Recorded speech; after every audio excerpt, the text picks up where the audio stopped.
Bonjour et bienvenue dans un nouvel épisode de Conversation autour de l'IA. Ici, on prend le temps d'explorer l'utilisation de l'intelligence artificielle dans les métiers, au-delà du prompt, du buzz et de la hype. Et notre objectif, c'est d'aider les entreprises à comprendre comment l'IA peut transformer leurs process sans remplacer les équipes, mais en les formant pour mieux travailler avec cet outil. Moi, c'est Elodie, je suis journaliste, spécialiste de la création d'expériences utilisateurs et de contenu sur les plateformes digitales. Et avec moi, comme toujours, Amine, expert en intelligence artificielle. Bonjour Bonjour Amine. Elodie, bonjour tout le monde. On a un sujet extrêmement passionnant aujourd'hui, parce qu'on va vraiment s'intéresser à l'impact de l'intelligence artificielle alors sur les métiers, mais pas que. On va voir qu'on va discuter de façon beaucoup plus large. Et surtout, on va essayer de discuter ce concept d'automatisation qui revient très souvent dans les discussions sur la technologie et qui est souvent brandi comme l'arme ultime pour remplacer les équipes, les métiers, etc. Donc on va voir que c'est bien évidemment toujours plus subtil que le discours de masse et qu'il y a pas mal de sujets à discuter autour de cette thématique. Exactement. Parce que si on analyse les attentes des entreprises ou du monde du travail vis-à-vis de l'IA, il s'agit souvent d'attentes liées à l'automatisation en fait. Et l'automatisation, c'est pas nouveau, c'est même une vieille histoire. Et finalement, l'IA est juste un nouvel outil, extrêmement puissant, certes, hein, mais c'est juste un nouvel outil pour automatiser. Donc, est-ce que finalement, là, je te pose la question, Amine, pour savoir ce que tu en penses là-dessus, est-ce que finalement, on peut dire que l'IA a juste remis un vieux rêve industriel au goût du jour? C'est tout à fait ça. L'automatisation et l'intelligence artificielle sont deux concepts indépendants. C'est-à-dire qu'on peut Hmm. parler d'automatisation sans parler d'IA, et on peut parler d'IA sans parler d'automatisation. L'automatisation, c'est le fait de ne plus avoir à faire une tâche particulière. Et cette tâche-là peut être physique, mécanique. C'est ce qu'on a dans les industries, hein. Dans une usine, on va mettre des robots et ces robots vont traiter certaines pièces, vont porter des poids qui sont très lourds, vont être dans des environnements qui peuvent être dangereux ou toxiques Mhm. pour l'être humain. Et donc, on est content de mettre des robots à cet endroit-là. Après, il y a des discussions sur le fait que les robots remplacent les travailleurs.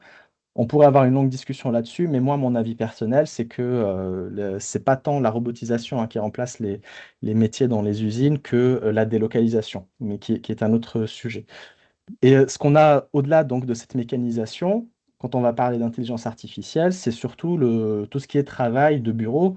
Donc on a une digitalisation, une numérisation, hein, de nos travaux à tous, de ce qu'on fait.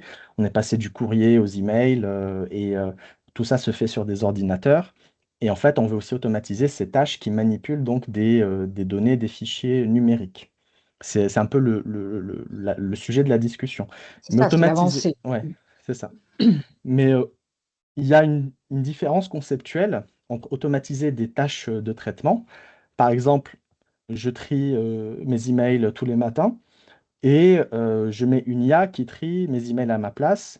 Donc ça, c'est j'automatise une tâche. Et ensuite dire, non, mais en fait, l'IA automatise tout mon métier qui est composé d'une multitude de micro-tâches plus ou moins complexes et plus ou moins reliées les unes avec les autres. Exactement. Et je dirais que la puissance de l'outil, c'est aussi dans le fait qu'elle est accessible à tout le monde et qu'on se demande plus en fait, qu'est-ce qu'on peut automatiser? Mais on devrait se demander maintenant pourquoi automatiser? Justement, parce que là, automatiser, comme tu viens de le dire, une tâche, finalement, c'est très probablement possible. La question, c'est de savoir pourquoi je devrais le faire. Et après, quel impact ça aura sur toutes les autres tâches, pardon, qui sont, comme tu viens de le dire, plutôt interconnectées avec chaque tâche, quoi. Donc, à partir de là, on ne peut plus juste repenser ça en termes de réduction de coûts, puisque c'était ça le but de l'automatisation à la base. Il y avait la sécurité dont tu parlais, puis il y a aussi les coûts. Mm. Et là, on peut toujours réduire à l'infini, mais est-ce que c'est vraiment intéressant de faire ça? Ou est-ce que cette intention de réduire les coûts est toujours au goût du jour? Ou est-ce qu'il y a d'autres Ouais. intentions, tu penses? Venant d'internet, quand on réfléchit un peu aux premiers usages de l'intelligence artificielle, l'enjeu alors il y a toujours un enjeu indirectement ou directement de réduction des coûts, mais le premier objectif, c'était l'objectif de la scalabilité. Oui, On se met à la place, d'un Amazon, qui fait de l'e-commerce. Ils ne peuvent pas, mettre des commerciaux qui viennent, démarcher chaque client pour leur proposer, des nouveaux produits. On n'est pas dans une logique de magasin avec des vendeurs. On est dans une logique où, on veut toucher des milliards de personnes et on veut, que ces milliards de personnes achètent le maximum de produits. Donc ce qu'on va faire, c'est qu'on va mettre en place des outils, de recommandation automatisées et ces outils de recommandation automatisées, pour qu'ils soient les plus pertinents possibles, il faut analyser, de la donnée en masse et c'est là où l'intelligence artificielle, a commencé à rentrer, dans l'histoire. De la même façon, toutes les plateformes auxquelles on peut penser, ont des multitudes de micro-tâches, comme, quel contenu il faut afficher à telle personne, quelle, connexion lui recommander, enfin quelle personne suivre, quelle chaîne suivre, quel, contenu regarder à la suite du précédent, voilà. Donc plein de petites choses qui ont pour objectif de maximiser en fait la valeur, on va dire, de la personne qui est sur le site à un instant T et c'est juste impossible, hein, d'avoir des êtres humains qui gèrent tout ça à c'est ça. l'échelle de la planète. Voilà. Mmh. Donc ça, c'est l'enjeu de scalabilité. Le point qui est très très important et que beaucoup de gens n'ont pas forcément en tête quand on rentre dans ces discussions-là, c'est que il y a toujours des arbitrages dans ces histoires. Donc C'est-à-dire? c'est-à-dire que quand on va automatiser des choses, on va forcément laisser sur la table autre chose. Et la façon la plus simple de le voir, c'est de se dire que très souvent, la dichotomie qui revient, c'est performance, et qualité. Donc c'est vraiment 2 indicateurs qui sont quasi systématiquement antinomiques. La version courte, hein, c'est que je peux aller extrêmement vite sur une tâche, mais je vais complètement la bâcler. Et à contrario, je peux vraiment prendre mon temps, m'appliquer pour avoir, du travail de qualité. Par contre, en termes de performance, ça va pas du tout être bon. Oui. Mais pourtant, on parle de tu dis, la dichotomie, c'est qualité et productivité, c'est ça Oui, que tu viens de ouais, me dire? Et effectivement, pourtant, dans l'IA et dans le fait de robotiser, l'objectif il y a un objectif qui est le de maintenir, une constance, de maintenir, l'absence d'erreur, et cetera, de maintenir une exécution parfaite, et on aurait pu penser finalement que ça donnait, cette qualité qu'on va enfin, là où on veut en ouais. venir, on ne vous le cache pas, c'est qu'on perd un peu cette qualité quand même avec l'IA, sur certains aspects, pas tous. Mais du coup, pourtant, on recherche cette qualité avec l'IA. On recherche la perfection. Ouais, pas toujours, justement, tu vois? Si tu prends l'exemple des plateformes, sur internet, clairement la qualité, passe derrière la réduction des coûts. Tu prends, des exemples, l'exemple type qui revient, c'est, la gestion de la modération sur les réseaux sociaux. Oui, Clairement, c'est une catastrophe aujourd'hui. Il y a pas il y a pas d'autre façon de le dire, hein, c'est vraiment catastrophique. Tu prends n'importe quel réseau social, tu vas systématiquement, régulièrement avoir, des scandales sur, il y a eu un raté, il y a eu ceci, on n'a pas vu cela. Là encore, il y a quelques jours, il y a le bot de YouTube qui s'est emballé, qui s'est mis en fait à striker des chaînes, en masse, sans raison apparente. alors striker, Ouais, explique juste. bah, voilà, donc quand on publie une vidéo sur, YouTube, il y a, donc différents bots qui viennent analyser les contenus pour vérifier, par exemple, qu'il n'y a pas du contenu, copyrighté, donc qui appartient à quelqu'un d'autre, qu'on ne dit pas des obscénités, Oui, qu'on reste, voilà, dans un certain oui. cadre, on va dire qui est, en accord avec les publicités, les marques qui viennent diffuser sur le réseau. Voilà, et donc systématiquement, ces analyses sont faites et ensuite, les robots, disent: «Non, je démonétise ta vidéo» ou alors: «Je ne vais pas exposer ta vidéo», ou alors carrément, «Attention, tu as un avertissement», donc un strike et au bout de 3 avertissements, il me semble, la chaîne est tout simplement, complètement supprimée. D'accord.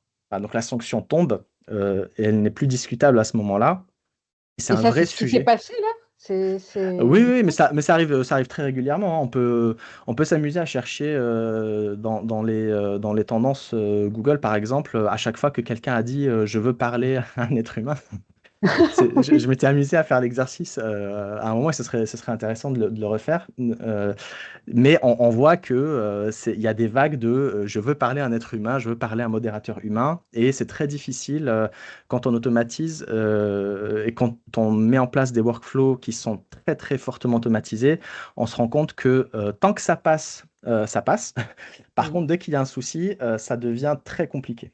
Voilà, ça oui. devient très compliqué. Donc ça, c'est Et c'est l'exemple d'une qualité effectivement, ouais, ouais. qui est C'est- perdue, en fait, finalement. Ouais, complètement perdu.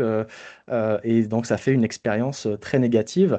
Oui. Mais là, on parle de plateformes sur Internet qui sont en situation de quasi-monopole. Donc, ces questions-là, elles s'en fichent, voilà, pour Oui, faire oui, simple. oui, c'est ça, oui.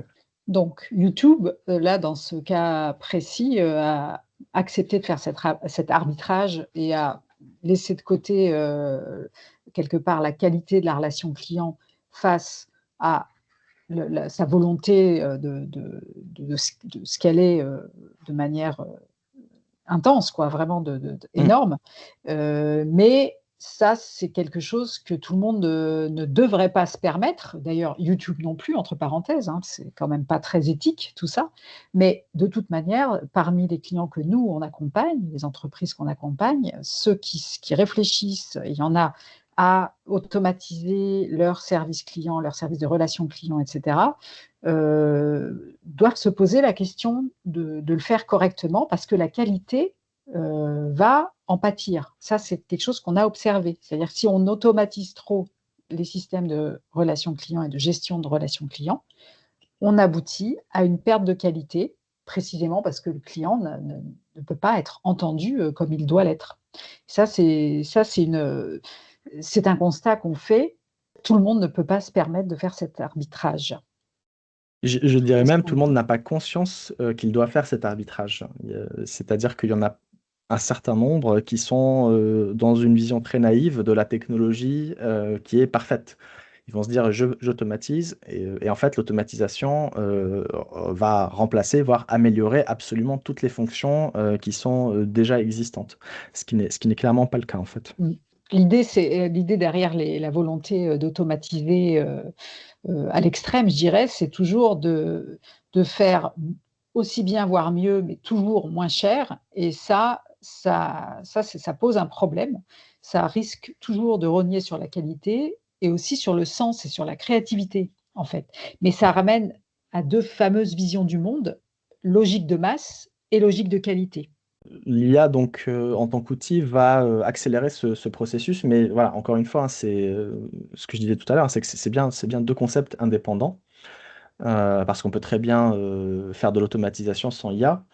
Euh, L'intérêt de l'IA, c'est surtout que ça baisse la barrière à l'entrée. C'est-à-dire qu'on a moins besoin de travailler sur des règles métiers complexes, de définir tout vraiment au moindre détail, jusqu'à un certain point. Et c'est là justement où cet arbitrage il va se ressentir, c'est que si on veut aller chercher tous les clients, il y a toujours des cas particuliers, il faut à la fois jongler entre le fait qu'il y a des situations qu'on n'a pas anticipées ou qu'on n'a pas déjà rencontrées, le fait que l'IA va de toute façon avoir des ratés statistiquement. Donc l'IA Mmh. ne peut pas traiter 100% des cas de façon parfaite.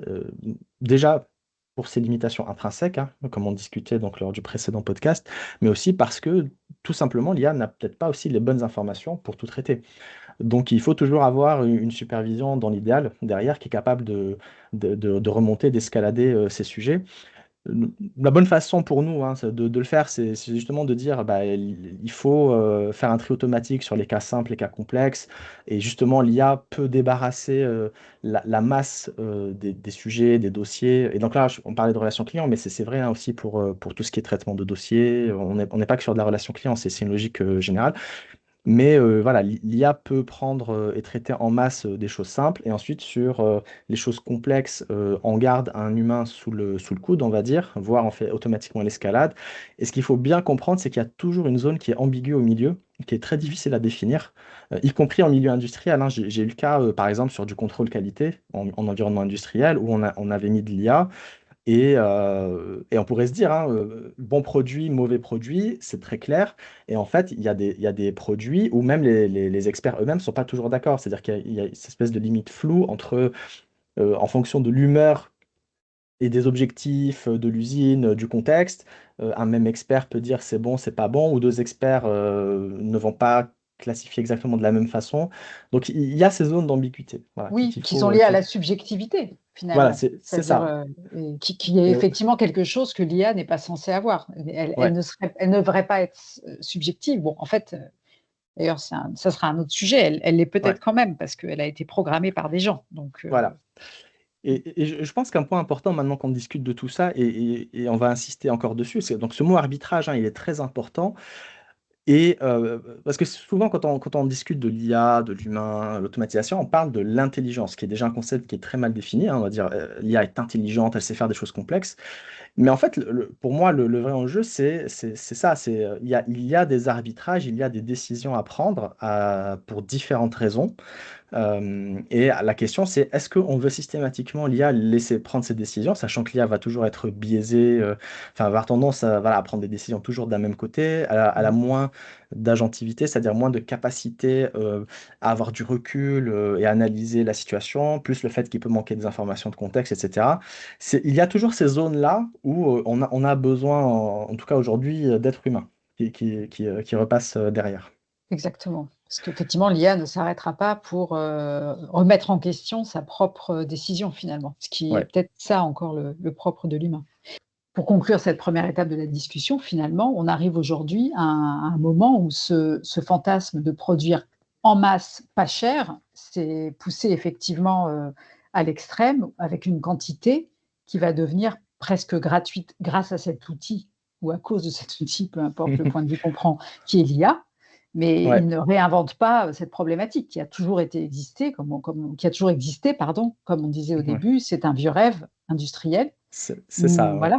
Et la valeur C'est aujourd'hui doit être mise ailleurs finalement, si on ouais. veut créer de la Et, valeur. et ces dynamiques-là, en fait, en fait, quand on vraiment on se pose et on réfléchit, tout le XXe siècle est ponctué, hein, de ce genre de polarisation, on va dire, entre la masse d'un côté et on va dire la qualité de l'autre. Oui, Déjà, le développement de l'industrie, prenons l'exemple de l'industrie agroalimentaire, hein, c'est un peu ce sujet-là, c'est on veut nourrir en masse des gens. Et finalement, bon, il y a tout ce sujet c'est la malbouffe, il y a plein de sucre, oui, voilà, on a de l'huile de palme, on a ceci, on a cela, mais donc très très mauvaise qualité si on regarde ça donc d'un point de vue éthique, etc. Ne serait-ce qu'aussi que sur l'impact sur la planète, mais en parallèle de ça, se sont développés des circuits courts, du producteur local, le bio, etc. Et on voit à chaque fois qu'il y a cet effet de polarisation.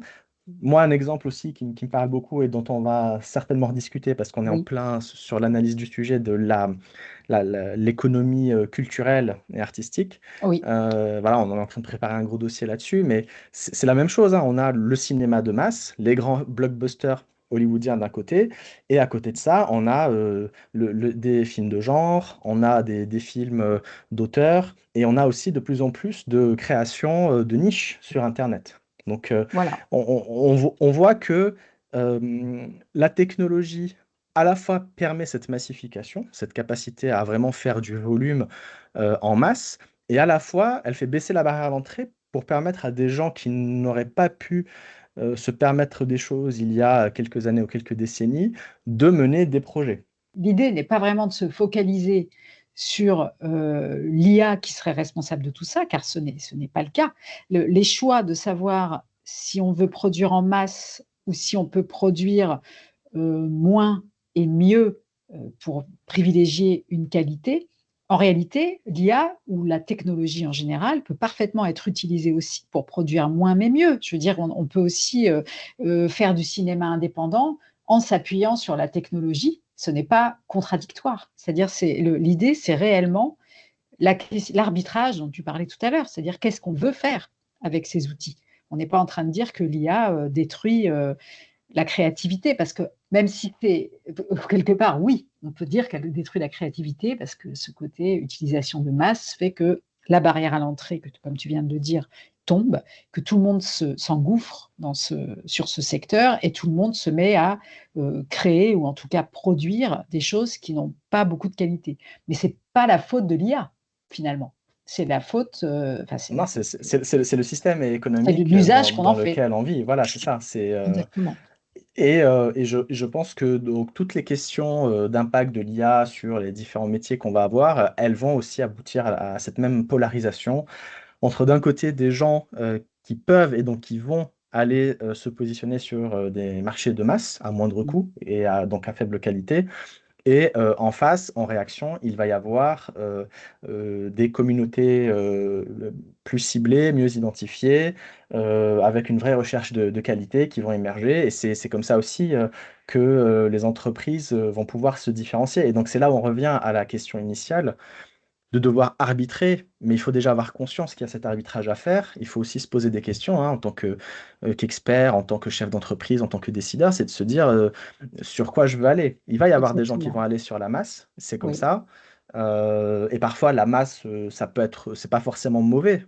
Des fois, on n'a pas le temps, on va au fast-food, ou alors des fois, Bah, on c'est a, utile en plus parce qu'on est, on voilà, est, on est quand même, l'humanité est quand même assez massive, tout voilà, simplement. c'est Donc, ça. c'est utile de pouvoir lui produire des choses que beaucoup de gens vont pouvoir utiliser. C'est pas un problème en soi, quelque part. La question, c'est vraiment la question du sens, je trouve que Ouais. ça soulève. Et parce que la vraie question, c'est pas de savoir combien on peut produire aujourd'hui, même si Mm. certains peuvent se poser cette question, mais la vraie question, ça va être qu'est-ce qu'on choisit de produire et pourquoi on veut le produire. Et je trouve que ça touche énormément de secteurs industriels. Moi, je pense aux médias, par exemple, parce que Mm. j'en suis issue, et au contenu. C'est le contenu, maintenant, en produire en masse, il n'y a rien de plus facile. La question qui va faire vraiment la différence et qui va permettre à une marque de créer du contenu, qui va la lier avec son audience, etc., la question, c'est de savoir qu'est-ce qu'elle veut produire comme contenu, pourquoi, et pour répondre à quel type d'interrogation auprès de son audience. Donc c'est vraiment la question du sens pour moi. Bon, c'est un peu, j'enfonce peut-être un peu une porte ouverte, mais je trouve que vraiment, elle est devenue totalement primordiale. Ouais. Et donc finalement, cette différenciation, ce sens, ce positionnement, cet arbitrage, alors on peut l'appeler de différentes façons, on essaiera de le qualifier un peu mieux justement dans nos prochains travaux. C'est vraiment la question qu'il faut adresser au début, quand on veut lancer une démarche. Oui, C'est-à-dire que il faut pas. Donc, ce qu'on constate malheureusement, c'est que très souvent, les gens sont dans une approche où ils veulent installer un outil, ils veulent mettre à disposition un outil, une techno, donc l'IA en l'occurrence, mais en fait, c'est vrai pour. Enfin, ça a toujours été vrai. Hein. C'est toujours se dire ah, tiens, on me dit que cet outil créer de la valeur, il va faire ceci, il va faire cela, il faut que moi aussi je l'installe. Mais en fait, c'est pas la bonne façon donc, d'aborder des sujets de transformation. Il faut d'abord se poser, se dire où est-ce qu'on veut aller. Hein. C'est cette fameuse vision qu'il faut poser, qu'il faut cartographier. Il faut comprendre clairement où est-ce qu'on est, c'est quoi notre environnement. Il faut cartographier ses forces internes, il faut cartographier son environnement externe. Et ensuite, il faut faire cet arbitrage. C'est des décisions humaines qui doivent être prises. Il n'y a pas de décision qui va de soi. C'est bien une réflexion stratégique. Il faut se dire, comme tu me le disais en préparation, où est-ce qu'on veut garder de l'humain finalement? C'est exactement, la décision, il faut la prendre dans l'autre sens. C'est exactement. où est-ce que l'humain chez moi crée de la valeur? Où est-ce qu'il devrait créer de la valeur s'il ne le fait pas? Parfois, il ne peut pas créer de la valeur parce que justement, il est alourdi par des tâches administratives, des tâches autres, enfin des parasites. Et donc, c'est vraiment le sujet, c'est pas tant j'automatise pour réduire les coûts, mais plus j'automatise pour justement dégager cette charge-là et permettre justement à ma différenciation humaine de s'épanouir. Voilà, Oui. c'est aussi une autre façon de voir les choses que nous, on veut pousser en tout cas. Tout à fait. Et c'est effectivement, parce que toute cette question de cartographier, de définir les objectifs, et cetera, là encore, je veux dire, je me doute de ce que vont se dire les auditeurs, ce n'est pas nouveau, je suis bien d'accord, c'est ce qu'on Mm. devrait tous faire au moment de lancer une activité, une marque, un nouveau service, peu importe. Mais la présence de l'IA rend ce travail, je pense, encore plus crucial et essentiel, parce on va avoir tendance quand même à s'engouffrer dans des brèches en passant outre tous ces travaux préalables de définition du sens de ce qu'on veut faire. Et comme tu disais, un des points de départ pourrait être de se dire que ce qui va faire la différence pour une marque, c'est ce qu'on refuse d'automatiser. C'est-à-dire ce qu'on refuse pas parce qu'on a un principe d'être anti-automatisation, mais plutôt parce qu'on sent que toute la valeur va être ici. Mmh. Et ça, c'est absolument essentiel et c'est ce qu'on répète beaucoup à nos Ouais. clients. Donc là aussi, on reviendra dessus je pense, dans l'épisode où on va parler des métiers de la création culturelle. Oui, Mais on voit bien qu'aujourd'hui, assumer de ne pas mettre de l'IA, c'est aussi un discours qui commence à oui. prendre. C'est un Et donc, statement, comme on voilà, dit c'est ça. en bon français. Tout à fait.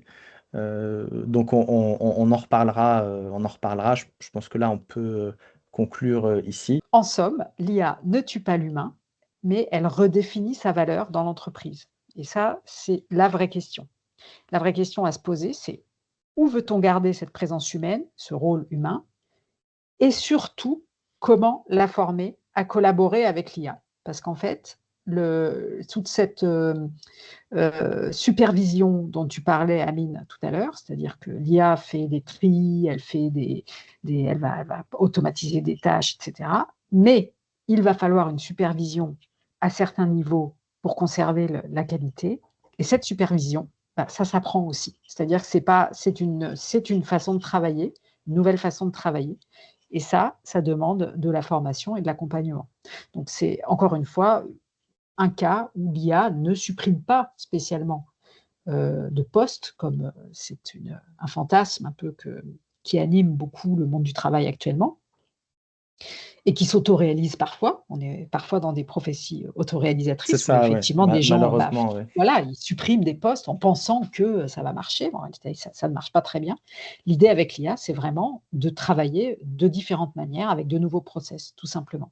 En rappelant que c'est ce qu'on explore dans nos ateliers d'accompagnement, aider les entreprises à clarifier leurs priorités, poser les bons objectifs et surtout donc identifier où l'IA peut vraiment faire une différence et où l'humain doit absolument rester et comment l'humain peut utiliser l'IA correctement. Donc merci Amine, merci à Merci, toutes et à tous. merci Elodie. On se retrouve Et au on se prochain donne, épisode. on se donne rendez-vous au prochain épisode de Conversation autour de l'IA.